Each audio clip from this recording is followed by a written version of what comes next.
Olha só, já pararam para pensar quem é que julga um crime quando ele envolve uma instituição militar, mas quem cometeu foi um civil? A resposta pode até parecer óbvia, mas acredite, uma decisão do Supremo Tribunal Federal mostra que essa linha é bem mais fina do que a gente imagina. Vamos desvendar juntos esse caso. A pergunta é essa aí, bem direta. Vamos imaginar a cena. Uma pessoa, um civil, falsifica uma carteira de habilitação para pilotar barcos. Um documento que é emitido pela Marinha. A grande questão que chega aos tribunais é, e aí, quem julga esse crime? A Justiça Militar, já que o documento é da Marinha, ou a Justiça Comum? É essa a tensão central que a gente vai resolver agora. Então, esse cenário, por mais específico que ele pareça, levou a uma resposta jurídica muito, mas muito clara do mais alto tribunal do país. E para a gente entender essa resposta, a gente precisa primeiro conhecer uma ferramenta jurídica superpoderosa que coloca um ponto final em debates como este. Antes da gente continuar, é fundamental entender o que é uma súmula vinculante. Pensa nela como se fosse uma regra de ouro, sabe? Estabelecida pelo STF, a nossa corte máxima. E uma vez que uma súmula vinculante é criada, não é só uma recomendação não, é uma ordem. Todos os outros juízes e órgãos do governo têm que seguir.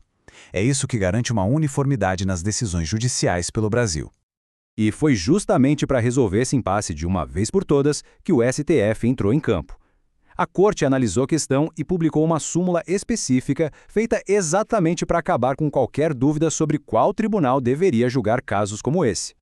E a resposta tá aí. A súmula vinculante 36 ela é direta, não deixa nenhuma margem para dúvida. A competência é da Justiça Federal Comum. Presta atenção nos termos-chave. O crime é julgado na esfera federal, mesmo que o documento seja da Marinha. A regra é clara. Se quem falsificou é um civil, o caso não é militar. Fim de papo.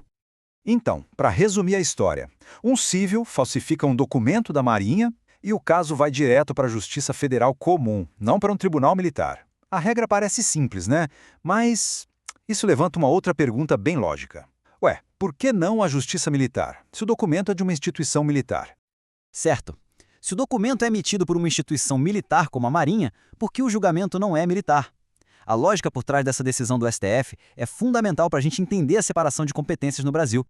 E aqui está o pulo do gato, a justificativa principal.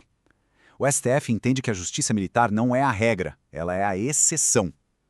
Ela só deve ser acionada quando um crime atinge o coração das Forças Armadas, a hierarquia, a disciplina, a própria integridade da instituição. Para todo o resto, a Justiça Comum é que resolve. É um critério bem alto, e por um bom motivo. E essa comparação aqui deixa tudo bem claro. A Justiça Militar lida com crimes que ameaçam a própria essência da vida militar. Já a falsificação de uma licença de barco, embora seja um crime sério, é vista como um crime contra a fé pública, de interesse da União. A natureza do documento é considerada civil, mesmo que quem emita seja a Marinha. Essa distinção é a chave de tudo. E como acontece em muitas questões do direito, bem quando a gente acha que entendeu a regra, aparece uma exceção. E olha, essa é uma reviravolta e tanto. A súmula vinculante 36 fala especificamente de civis, certo? Mas e se a pessoa que cometeu o crime tiver, digamos, um pé no mundo militar? É exatamente aqui que o cenário muda da água para o vinho.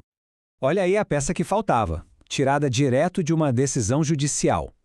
Nesse caso específico, a pessoa acusada da falsificação era um militar da reserva. E para a lei penal militar, ser da reserva ainda significa ser militar. Então, a conclusão é bem direta. Se um reservista é considerado militar para a lei penal, a súmula vinculante 36, que vale explicitamente para civis, simplesmente não se aplica a ele. Nesse caso, a competência para julgar o crime volta a ser da Justiça Militar. O status da pessoa muda completamente as regras do jogo. No final das contas, esse caso todo vai muito além de um simples documento falsificado. O que a gente realmente aprende aqui é como o sistema jurídico se esforça para traçar linhas claras, definindo os limites e as responsabilidades de cada parte do judiciário. Bom, vamos recapitular essa jornada. A gente viu que a falsificação de um documento da Marinha por um civil vai para a Justiça Federal. Por quê? Porque a Justiça Militar é excepcional, guardada para proteger a instituição. Mas a grande virada é que o status do indivíduo é o que decide tudo. Para um civil a regra é uma, para um militar da reserva a regra é outra. No fundo, essa decisão reforça uma fronteira essencial entre o que é da justiça civil e o que é da militar. Isso tudo nos deixa com uma reflexão final.